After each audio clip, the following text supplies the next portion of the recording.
بغير علم ويتخذها هزوا أولئك لهم عذاب مهين.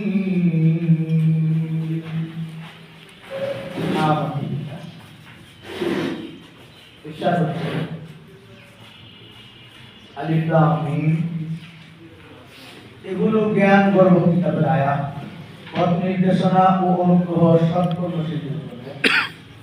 যারা নামাজ কায়েম করে, যাকাত দেয় এবং আখিরাতে বিশ্বাস করে, এরাই তাদের রবের পক্ষ থেকে সঠিক পথে রয়েছে এবং এরাই সাফল্য লাভ করে। আর মানুষদের মধ্যে এমনও কেউ আছে যে মনোমুগ্ধকর কথা কিনে আনে লোকদেরকে জ্ঞান ছাড়াই আল্লাহর পথ থেকে বিচ্যুত করার জন্য, এবং যে পথের আহ্বানকে হাসি ঠাট্টা করে উড়িয়ে দেয়। এই ধরনের লোকদের জন্য রয়েছে লাঞ্ছনাকর আযাব। সূরা লুকমান, আলীগঞ্জ সাহিত্য সংস্কৃতি সংসদের উদ্যোগে আয়োজিত আজকে প্রোগ্রামের সম্মানিত সভাপতি, পরিচালক এবং সম্মানিত ডেলিগেশন, আসসালামু আলাইকুম ওয়া রাহমাতুল্লাহি ওয়া বারাকাতুহু। ওয়া আলাইকুম আসসালাম ওয়া রাহমাতুল্লাহ। এই শীতের সকালে আপনারা কষ্ট করে দূর দারাজ থেকে প্রোগ্রামে হাজির হয়েছেন। আল্লাহ রাব্বুল আলামিন তৌফিক দান করেছেন। শত কষ্ট হলেও যেহেতু একামতের দ্বীনের আন্দোলনের কর্মী হিসেবে আমরা এই কাজ করে থাকি, এই সব আল্লাহর জন্য, আল্লাহ কবুল করেন এই কামনা আমাদের থেকে। আল্লাহ পাক তৌফিক দিয়েছেন, আজকে আমরা শুকরিয়া আদায় করছি আলহামদুলিল্লাহ। সূরা লুকমানের প্রথম দিক থেকে অল্প কয়েকটা আয়াত আমি তিলাওয়াত করেছি, মাত্র 6টা আয়াত। কোরআনুল কারীমের এই সূরাটির নাম সূরা লুকমান, একজন ব্যক্তির নাম। প্রাচীন কালের একজন ব্যক্তি মহানবী সাল্লাল্লাহু আলাইহি সাল্লামের আগমনের পূর্বে আরব দেশে যাওয়ার ব্যাপারে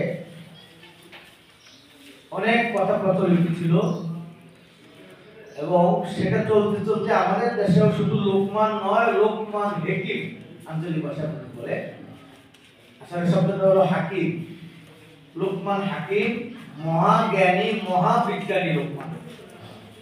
এবং উনি শিরকের বিরুদ্ধে, তাওহীদের পক্ষে এই সমাজকে এবং ওনার ছেলেকে লক্ষ্য করে তামাম পৃথিবীর মুসলিম সন্তানদেরকে এই দাওয়াতটা দিয়েছেন। এবং ছোট্ট একটি পুস্তিকা সহিফায়ে লোকমান নামে উনি তৈরি করে সমাজে এই দাওয়াতের কাজ করেছেন। তো তারই নামে এই সূরা। এই সূরাটি মহানবী সাল্লাল্লাহু আলাইহি ওয়াসাল্লামের মাক্কি জিন্দেগিতে অবতীর্ণ হয়েছে, যখন ইসলামের প্রচার প্রসার ভালোই হয়েছে, বিরোধিতা শুরু হয়েছে, এবং যত রকমের সুযোগ সুবিধা, উপায়, উপকরণ আছে এইগুলা দিয়া কোরআনের পথে আগায় যায় যারা, মহানবী সাল্লাল্লাহু আলাইহি ওয়াসাল্লামের আন্দোলনে শরীক হওয়া যে লোকগুলা দূরে সরায় দেওয়ার যত আয়োজন, এই আয়োজনগুলো চলছে। সে আয়োজনে কাফের মুশরিকরা উঠে পড়ে লেগেছে। আমরা জানি, আমরা কোরআন অধ্যয়ন যারা করি, ইসলামের ইতিহাস যারা পড়ি, সেখানে এই কথাগুলোর লোমহর্ষক বর্ণনা আছে। হেন কোনো পন্থা পদ্ধতি নাই যা তারা অ্যাপ্লাই করে নাই। প্রথমত তারা দিয়েছে লোক, ওইখানে গেলে কত টাকা পাইবা, আমাদের সাথে আসো, আরো অনেক বেশি টাকা দেওয়া। তারপরে লোভে কাজ হয় নাই, হুমকি ধমকি, মামলা হামলা, আটক রাখা, বয়কট করা, সকল রকমের প্রতিহত করার যত যন্ত্র সবগুলো তারা করেছে। কিন্তু করেও তেমন কোনো কাজ হয় না, বরং হিতে বিপরীত। আগে ভাগে তাদের আবার নিয়মিত বৈঠক হয়, বৈঠকে অগ্রগতি পরিচালনা হয়, অগ্রগতি পর্যালোচনা করে বলে যে কি কারণে মানুষ দিকে ঝুঁকে যাচ্ছে। আমরা টাকা দেই, পয়সা দেই, ভাড়া দেই, প্যাকেট দেই, এরপরও কাজ হয় না, ওইদিকে যায় কারণটা কি?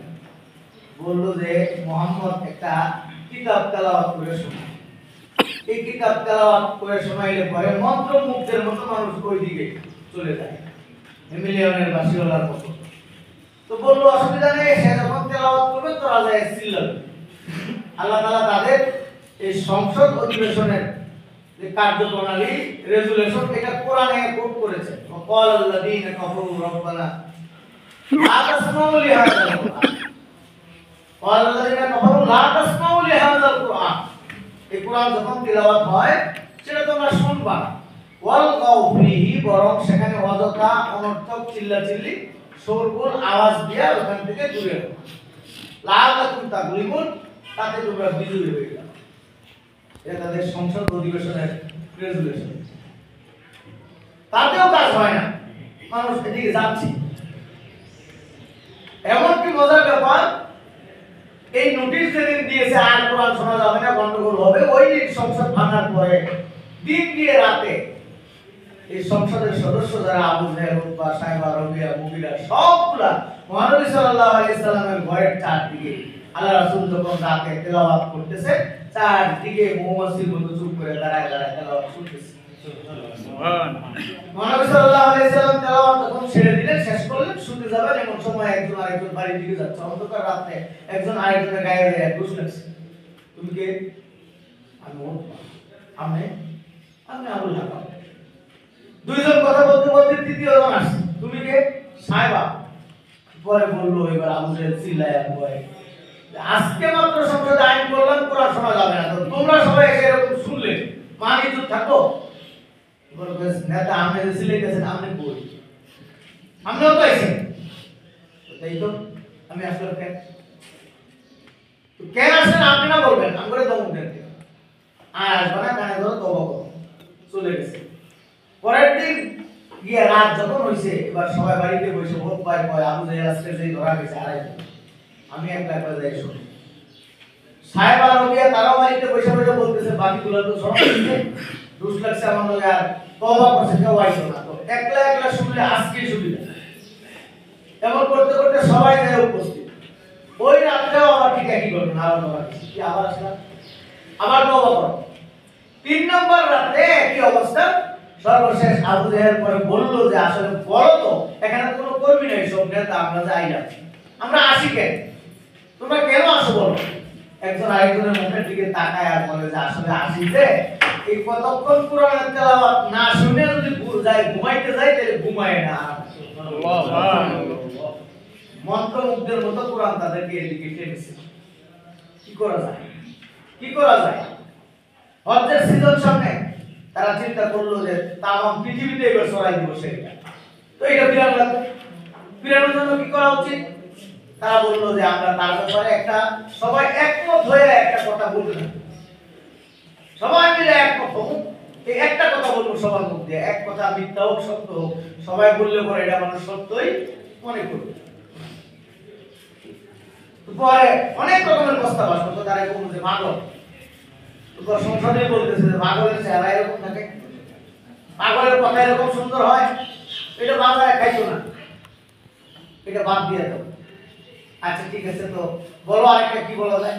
আমরা তার এরকম গণক ঠাকুর, গণক ঠাকুর তো উল্টা পাল্টা কথা পায়, একটা এরকম সুন্দর সাজানো গুছানো কথা পায়, কয় না এটা ভাবে না। অনেক রকমের প্রস্তাব, শেষে বললো যে আপনি মুরব্বী স্পিকার, আপনি বলেন না কোনটা কোনটা। বলে যে আমরা কমু এই জাদু, তার কথার মধ্যে জাদু আছে। হজ্জের মৌসুম সব সিটাই দিল, যে কাবায় আসতে চারদিকে যতগুলো রাস্তা আছে প্রত্যেক রাস্তার মোড়ে তোমরা দাঁড়াইবা।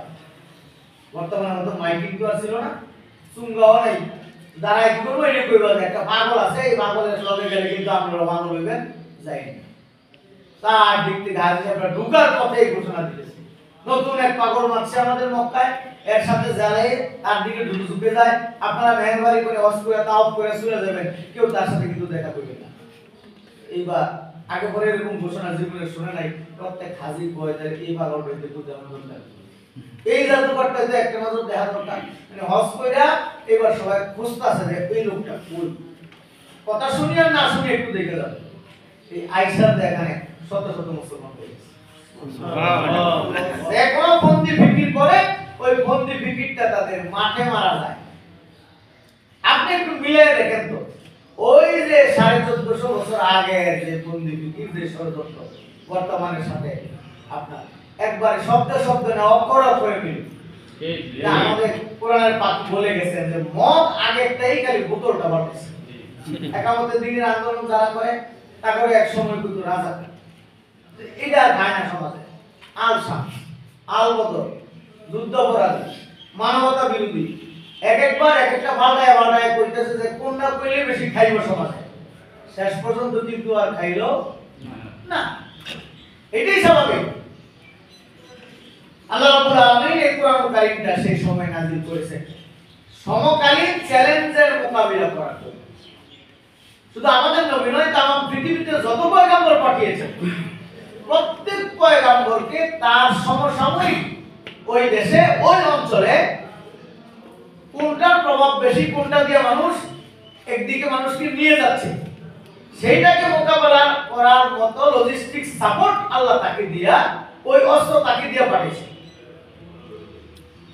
আল্লাহ রাব্বুল আলামিন যখন দাউদ আলাইহিস সালামকে পৃথিবীতে পাঠাইছেন তখন সংস্কৃতির আকার এরকম করে মানুষকে ভাগিয়ে নিয়ে যায়। সুর সম্রাট বানায়া দাউদ আলাইহিস সালামকে আল্লাহ পাঠালেন, উনি এটা দিয়ে তেলাওয়াত শুরু করলেন। ওনার এই জাবুর কিতাবের তেলাওয়াতের সুরে শুধু মানুষ আকৃষ্টই হইল না, বরং সমুদ্রের নদীর মাছগুলা এই সুর শোনার জন্য কিনারায় চলে আসে। সুবহানাল্লাহ। এই সুর যুগে জাল্লারা সুযোগ পাইছে এইবার মাছ ধরে আলো। আল্লাহ তাআলা তখন আইন করে নিষিদ্ধ করে দিলেন, উনি প্রত্যেক শনিবারে তেলাওয়াত করেন, শনিবারে মাছ ধরা নিষিদ্ধ। মুসা আলাইহিস সালামকে যখন পাঠালেন তখন জাদুর প্রকোপ চারদিকে, সমানে জাদু খেলা চলছে, লীলা খেলা, এবং এটা দিয়ে ইনকাম করে হবে। আল্লাহ রাব্বুল আলামিন মুসা আলাইহিস সালামকে একটা মাত্র লাঠি দিলেন, এক লাঠিতে সব জাদু কাজ। ঈসা আলাইহিস সালামকে যখন পাঠাইলেন টুকটাক কবিরাজির খুব প্রচলন চলছে। আল্লাহ রাব্বুল আলামিন ওনাকে এরকম ক্ষমতা দিলেন, হাতটা ছুঁইতে দেরি অন্ধ লোক চোখ খুলে পাইতে আর দেরি হয়। মুহাম্মদ সাল্লাল্লাহু আলাইহি সাল্লাম পৃথিবীতে যখন এসেছেন তখন সমকালীন চ্যালেঞ্জটা ছিল এই সাংস্কৃতিক আকর্ষণ, পবিত্রার জমজমাট আসর, মদের জমজমাট আসর, নেশা আসর, আর বাজি দাসীরা নাইসা গায়া মানুষকে আকৃষ্ট করে।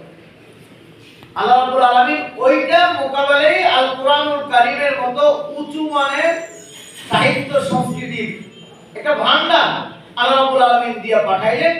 আর ওনার এই সুরে এই গানে কোরআনুল কারীমের তেলাওয়াত শুনে শুনে তারা ওই দিক থেকে চিন্তা চলে আসতে লাগলো। আমার প্রাণের ভাইরা, আমরা সেই অঙ্গনে কাজ শুরু করেছি। আমাদের দেশের মানুষ এটা নিয়ে এত প্রথমে বহুত রকমের ফতোয়াবাজি শুরু করলো, গান কি গাওয়া যাইবে নাকি যাইবে না, সেটা কি বয়স্ক লোক হইলে হবে ভালো না ছোট বাচ্চা হইলে ভালো হবে, এখানে আমাদের মা বোনেরা থাকবে নাকি থাকবে না, এর সাথে বাসনা থাকবে নাকি থাকবে না, এরকম ফতোয়াবাজি করতে করতে তাদের কেল্লা পথে তারা কিন্তু আগাই যাচ্ছে, তাদের তো আর বুঝু বুঝু লাগে, এই ফতোয়াবাজি করতেই লাগলো। অথচ এই কাফের বেঈমানেরা বুঝছে যে কোরআন শোনা বন্ধ করছি ঠিক, বন্ধ করে রেখে দিলে চলবে। এক ক্ষেতের মধ্যে অনেক আগাছা হয়েছে, আপনি কোদাল দিয়া কোপায়া সব আগাছা মাইরা আবার রেখে দিলেন, কোনো ফসল এটাতে ফেললেন না। 15-20 দিন পরে দেখবেন আবার কি হয়েছে, আগাছা দিয়ে আপনি আবার মারলেন, আগাছা রাখা যাবে না, আবার হয়ে যাবে।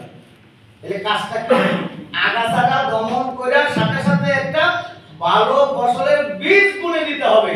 ভালো ফসলের বীজ যদি বুনে দেওয়া যায়, এবার ফসল যখন বড় হয়ে যাবে আগাছা এবার নিচে পড়ে মারবে। এটা কিন্তু তারা বুঝছি। কোরআন বন্ধ করার পরে শান্ত নাই, দেখা যায় তাতেও কাজ হয় না, নেতারা নিজেরই যায় শুনে। তখন নজর বিন হারেস এরকম আরেকটা তাদের সাহিত্য সভা করে বললো যে আসলে তোমরা যেভাবে করতেছো এইভাবে চলবো না, তা আমরা কি করতে হবে, আমার একটু ক্যাশ আমরা তুলে দাও, আমি একটু ইরাক যাব। ইরাক যাইয়া এটাকে প্রতিহত করার মতো আরেকটা জিনিস আনছে। তৎকালীন ইরাকের বাদশা রাজাদের বিভিন্ন রকমের কল্প কাহিনী বানানো, অর্থাৎ আমাদের দেশে এক সময় চলতো পুঁথি পাঠ, এই আসল গাজীরগিরি, যেটার মধ্যে আগা নাই গোড়া নাই এরকম কথা, এবং যে কথাগুলো আছে লাখে লাখে মারে শূন্য হাজারে হাজার সুমারো করিয়া দেখে 17,000 পয়সা 17,000। শুনেন কথাবার্তা, লাখে লাখে মারে সৈন্য হাজার হাজার সুমারো করিয়া দেয়, মানে গুনিয়া দেয় মাত্র 17,000। 17,000 কয় লাখ হয়? কোনো আগাগোড়া নাই, সত্যের লেশমাত্র নাই, মিথ্যার অপলাপ। এরপর ওই সুরটা শুনে মানুষ কি করে, কি কয়ে একটু শুনি, মানুষ আইসা জমে গেছে।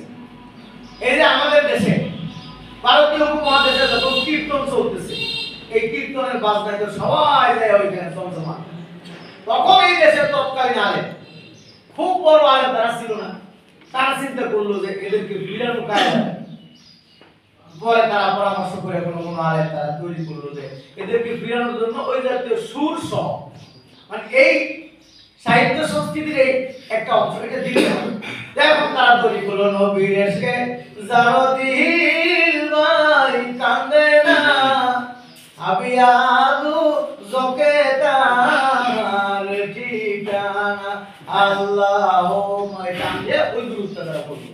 এবার দেখা লোকজন কীর্তন যাবে যে পরিচিত সুন্দর লাগে, আস্তে আস্তে দিয়ে তারা ওরকম আর ফতোয়াবাজির কথা চিন্তা করছে না। আধুনিক কালে আমরা যে ফতোয়া এত চিন্তা করি, এই জন্য শরীফুল ইসলাম মাসুদ ভাই একটা সুন্দর কথা বলছে, আপনারা শুনছেন কিনা, আপনারা ফতোয়া দিতে দেন কেমনে গাউন রাখবো কেমনে কোন রাখবো চিন্তা করতে দেন, আমরা শুরু করে দিই, আমরা গাইতে তাই পরে ঠিক করে দিয়ে দেয় কোনটা কোন দেবে কোনটা কোন দেবে।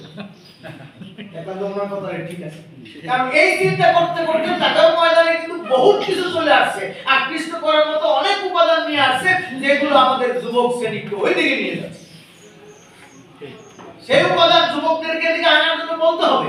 আজকের ওয়াজের মাহফিল দেখেন যুবকদের নাই, কেন নাই? যেটা পাওয়ার কথা ছিল রুহের খাদ্য, সেটা এখান থেকে পাওয়া যাচ্ছে না, পুরাটাই কমার্শিয়াল।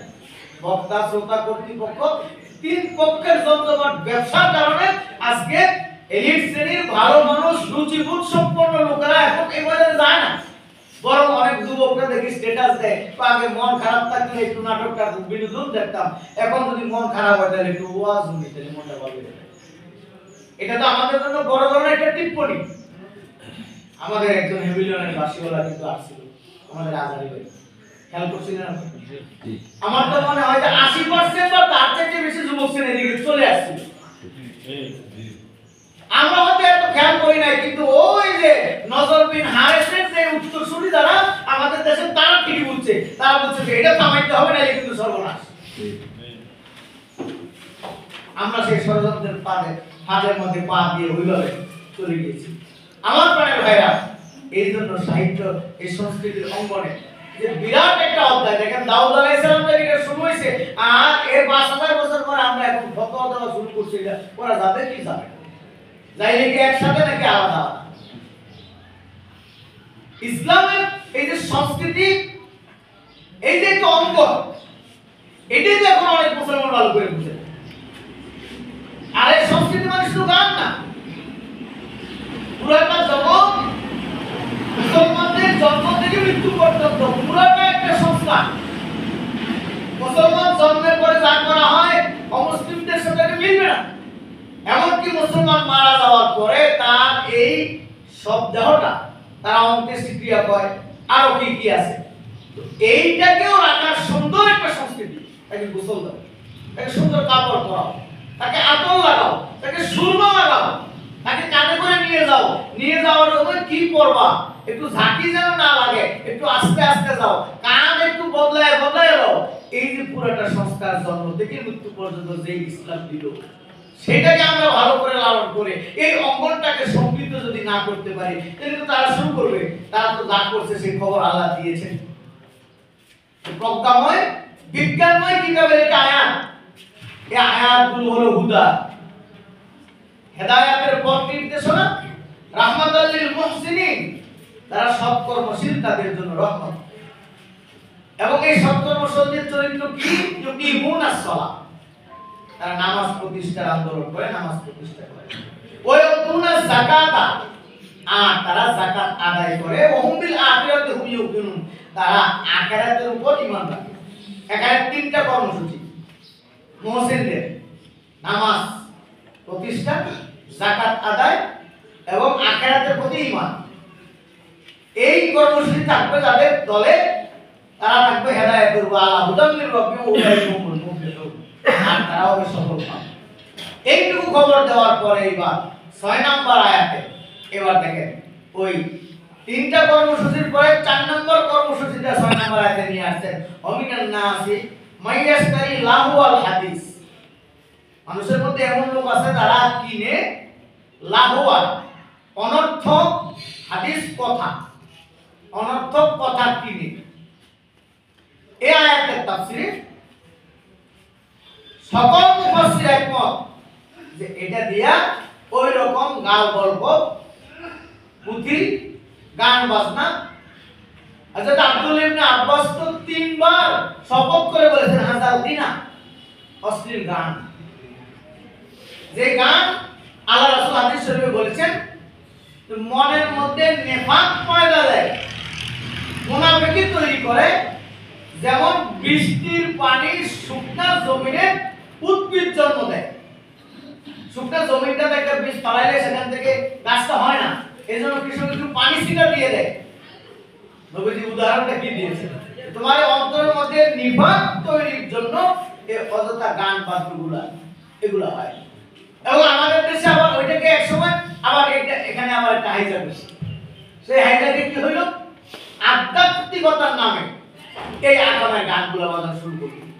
এখনো জায়গায় জায়গায় দেখবেন সেগুলো মুরগি দাঁড়িয়ে না, এরকম যায় মাথা জুতায়, আসুর হইয়া চুরি করো, হ্যাঁ, তার পুলিশ হইয়া ধরো, সর্প হইয়া দংশন করো, ওজা হইয়া যা। এটা অনেকে একবার আধ্যাত্মিক গান মনে করে, অথচ এটা পুরোটা শিরক। এটাকে আল্লাহকে বলা হচ্ছে।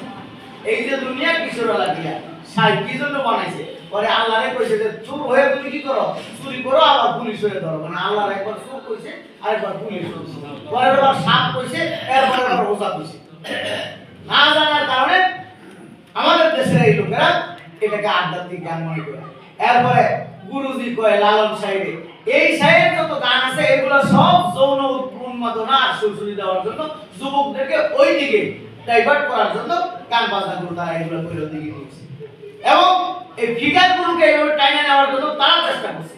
আমাদের দেশে এক সময় ছোট্ট একটা বাচ্চা হাফের সাপে গান গাইতো, মায়েরা তোমরা কই যাইতেছো লইয়া, আপনারা খেয়াল করবেন। সরি, এই গানটা শুনে আমি বহুবার কাঁদছি। এই ছোট বাচ্চা কেমন এই গানটা গাইলো, এত সুন্দর। মনে করছি এই ছেলেটা আলহামদুলিল্লাহ ভবিষ্যতে আমাদের জন্য কিছু একটা কাজে লাগবে। এরপরে আস্তে আস্তে সে ঢুকলো যায় ওই দোলে, গাউসে বাবা জিন্দাবাদ। এরপরে যায় সর্বশেষ সিনেমা জগতে ঢুকছে। 2 বার হাইজ্যাক হয়েছে তার। তারা টার্গেট করছে কিভাবে ওই দিক থেকে এদিকে তারা ডাইভার্ট করা যায়। প্রথমে আধ্যাত্মিক জগতের নামে মাজার পূজারীরা নিয়ে গেছে তারা, এরপরে সর্বশেষ আসল জায়গায় তারা ঢুকে গেছে। আপনি অবস্থাটা চিন্তা করেন, সেই যে অবস্থা সেটা লামাইয়াস্তারি লাহু আল হাদিস এবং নজর বিন হারিসের ঘটনাটা এই আয়াতের তাফসীরে দেখবেন আছে। তো উনি কিনে আনছে অনেকগুলো টাকা দিয়ে, এবং কিনে আনছে পুঁথিপত্র, মানে আমাদের আধুনিক জগতের ক্যাসেট, হ্যাঁ, সিম কার্ড, মেমোরি কার্ড, এগুলো দিয়ে যেগুলো মানুষকে আকৃষ্ট করা যায়। এবং তৎকালীন জামানার দাসী বান্দি। মজার ব্যাপার হলো এমন আইয়ামে জাহেলিয়াত নোংরামির জগৎ তখনও ভদ্র ঘরের কোনো মেয়ে, স্বাধীন ঘরের কোনো মেয়ে গান বাজনা করার মতো এখানে ঢুকতো না। এটা খুব নিকৃষ্ট মনে করতো।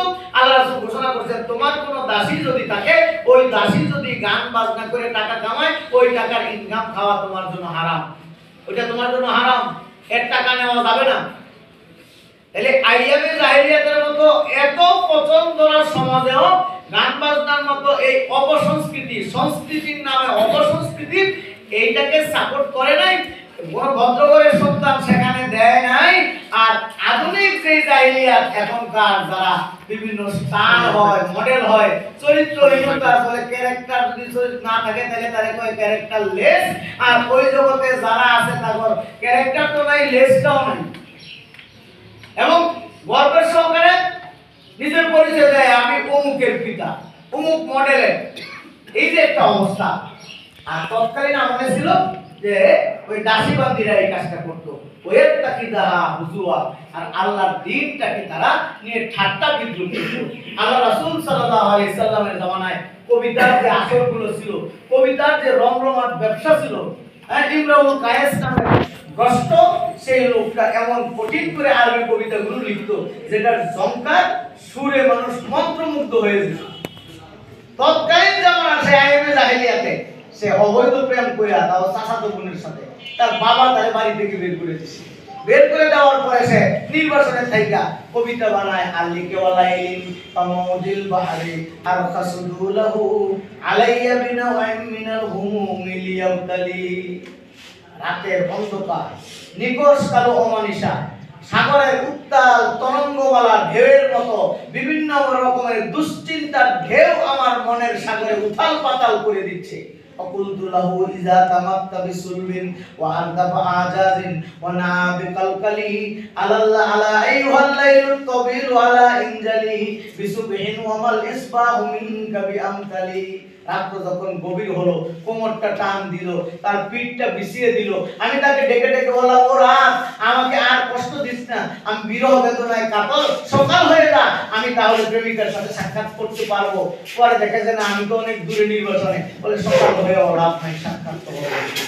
মানে চিন্তা করেন, কবিতার এরকম শব্দমালা তো মানুষকে আকৃষ্ট করার, এবং এগুলা তৎকালীন আমলে এই একাডেমিক ওই রকম রিয়াত ছিল না, কিন্তু বাজারে ঘাটে তারা দাঁড়ায় বসে একটু শুনে কইলে বাস কবিতা শুরু বলার পরে তার দিক থেকে মানুষ টাকা শুরু হয়েছে।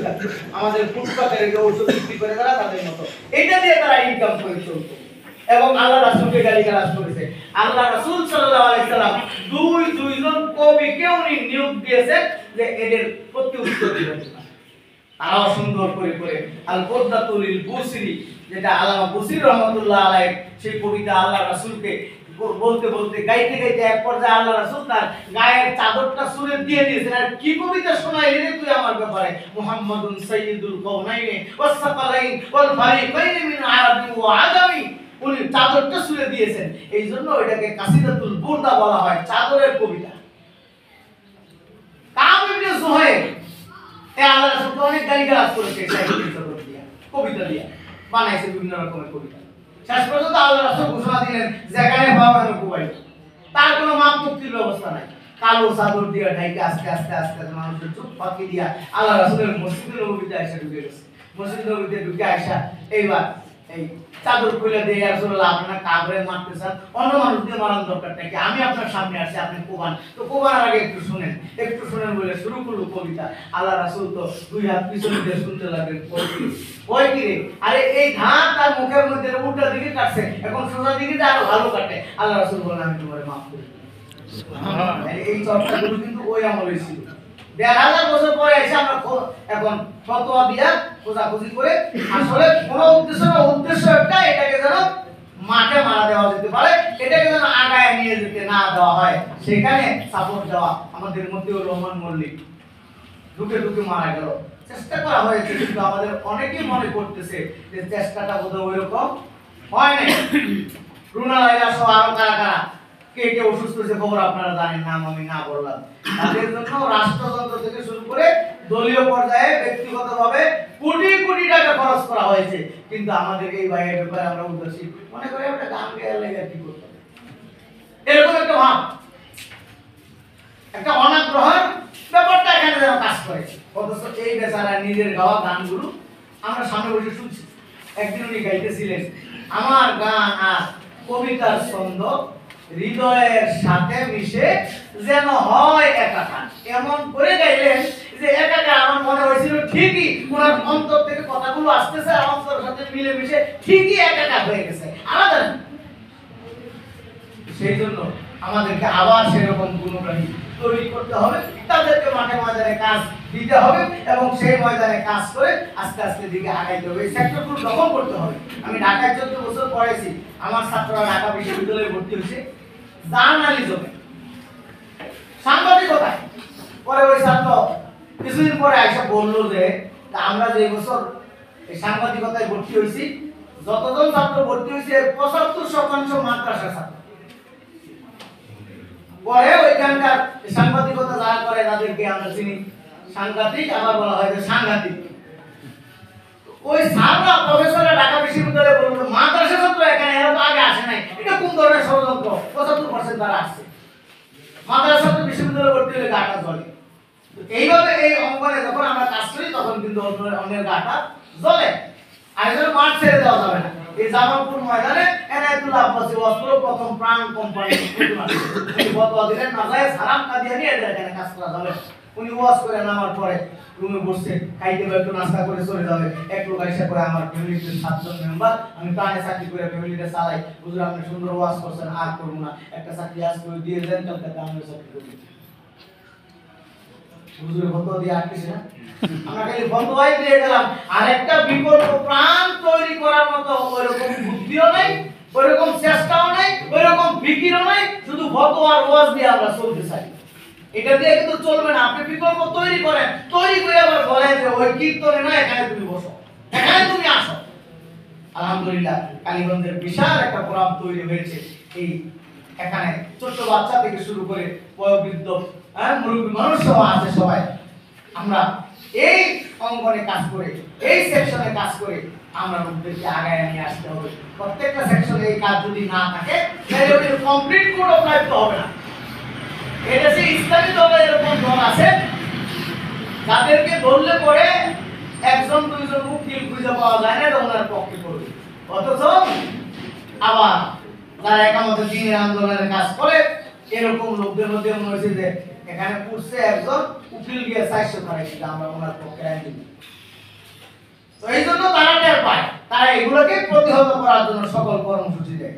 আমার প্রাণের ভাইয়া, আজকে এই শীতের সকালে আপনারা এসেছেন, এটাকে কিভাবে ব্যবহার করা যায় সূরা লোকমানের আয়াত থেকে ওয়াত্তাকিযা হুজুহা উলাইকা লাহুম আযাবুন মুহিন, তাদের জন্য মর্মন্তুদায়ক শাস্তি রয়েছে। সেটার বিকল্প একটা তৈরি করে দেখায় দিতে হবে যে তোমরা এখানে আসো, এখানে বসো। আলহামদুলিল্লাহ শুরু হয়েছে এই আন্দোলনের ফসল, কিন্তু এখন ঘরে ওঠা শুরু হয়েছে। তার দিকে আলহামদুলিল্লাহ সাংস্কৃতিক অনুষ্ঠানগুলো হচ্ছে, গতকালকে এই মাঠে হয়েছে। সারা দেশে সবাই দেখবেন যে মানুষ সেখানে আলহামদুলিল্লাহ মানুষ শুনতে পাচ্ছে, এখানে আসছে, এদেরকে রুহের খোরাক দেওয়া যাচ্ছে, ইয়াং জেনারেশনকে আকৃষ্ট করা যাচ্ছে। তাদেরকে ডেকে এনে এই কাজগুলো যদি আমরা দিতে পারি আর তাদেরকে যদি এই সারিতে দাঁড় করায় দিতে পারি, তাহলে দেখবেন যে এই সুর সংকৃত হবে। কাবার সামনে যখন হয়েছিল আব্দুল্লাহ ইবনে মাসউদ রাদিয়াল্লাহু তাআলা আনহু ইসলাম গ্রহণ করার পরে সুন্দর কোরআন তিলাওয়াত করেন সুর দিয়ে। আল্লাহ রাসূল সাল্লাল্লাহু আলাইহি সাল্লাম বলছিলেন যে তুমি এখন গাওয়ার দরকার নাই, গাইলে তুমি আক্রান্ত হতে পারো। উনি বলেন কত রকম উল্টা পাল্টা গান গাইলাম আর আল্লাহর কোরআন এটা গাইবো না? আল্লাহ রাসূল আপনি বলেন কি? কাবা ঘরের সামনে যায়া চিল্লায়া যখন কোরআন তেলাওয়াত করে আবু জেহেল একটা থাপ্পড় দিয়ে কানের পর্দা ফাটাই দিয়েছে। এরপরে আবার আবু জেহেল আব্দুল্লাহ ইবনে মাসউদের হাতেই গলা কাইটা কানের ভিতর দিয়ে রড ঢুকায়া তারপরে রশি দিয়ে টাইনে আল্লাহ রাসূলের সামনে নিয়ে আসছে।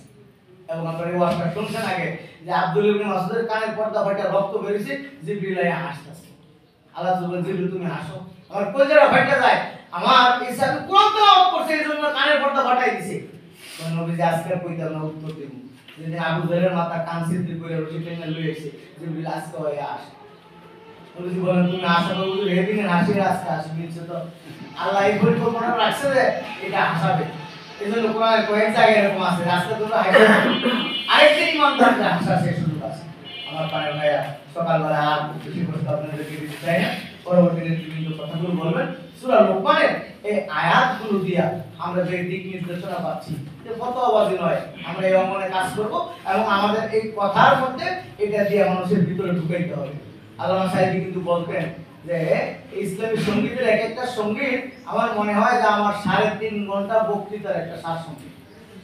কথাগুলো বলে গেছে, তো সেই গানগুলো গাইতেছে এবং ভাগে ভাগে এগুলো দেখবেন এই অ্যাকশন লাগে ভাগে ভাগে, তোমার কালিমা আমার কালিমা, হ্যাঁ কারলে কি গাইলো আর কার গায়ে দেয়া লাগে। বলছে ঠাকুর ঘরে কে? আমি কলা খাই না, কলার কথা কিন্তু আমি উঠেই নাই, মাত্র ঠাকুর ঘরের কথা হচ্ছে।